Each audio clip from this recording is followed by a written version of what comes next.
அண்மை செய்தி கனமழை காரணமாக குற்றாலம் பகுதியில் உள்ள அருவிகளில் 7வது நாளாக இன்றும் குளிக்க தடை நீட்டிக்கப்பட்டிருக்கிறது. அண்மை செய்தியாக பார்த்து வருகிறோம்.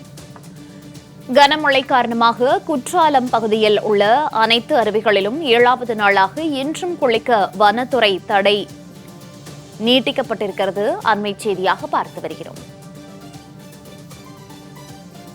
கனமழை காரணமாக குற்றாலம் பகுதியில் உள்ள அருவிகளில் 7வது நாளாக இன்றும் தடை நீடிக்கிறது. இந்நிலையில் சுற்றுலா வந்த சுற்றுலா பயணிகள் ஏமாற்றத்துடன் திரும்பிச் செல்கிறார்கள். கனமழை காரணமாக குற்றாலம் பகுதியில் உள்ள அருவிகளில் 7வது நாளாக இன்றும் குளிக்க வனத்துறை தடை விதித்திருக்கிறது. அண்மை செய்தியாக பார்த்து வருகிறோம்.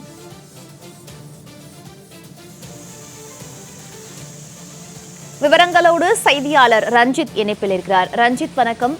கனமழை காரணமாக குற்றாலம் பகுதியில் உள்ள அருவிகளில் 7வது நாளாக இன்றும் குளிக்க வனத்துறை தடை விதித்திருக்கிறது.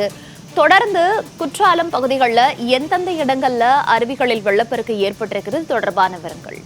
நிச்சயமாக மோனிகா, அதாவது தென்காசி மாவட்டத்தின் பல்வேறு பகுதிகளில் கடந்த சில நாட்களாக பெய்து வரும் தொடர் மழையின் காரணமாக மேற்கு தொடர்ச்சி மலை பகுதிகளில் உள்ள பல்வேறு நீரோடைகள் மற்றும் நீர்வீழ்ச்சிகளுக்கு தொடர்ந்து தண்ணீர் வரத்தானது அதிகரித்து காணப்பட்டு வருகிறது.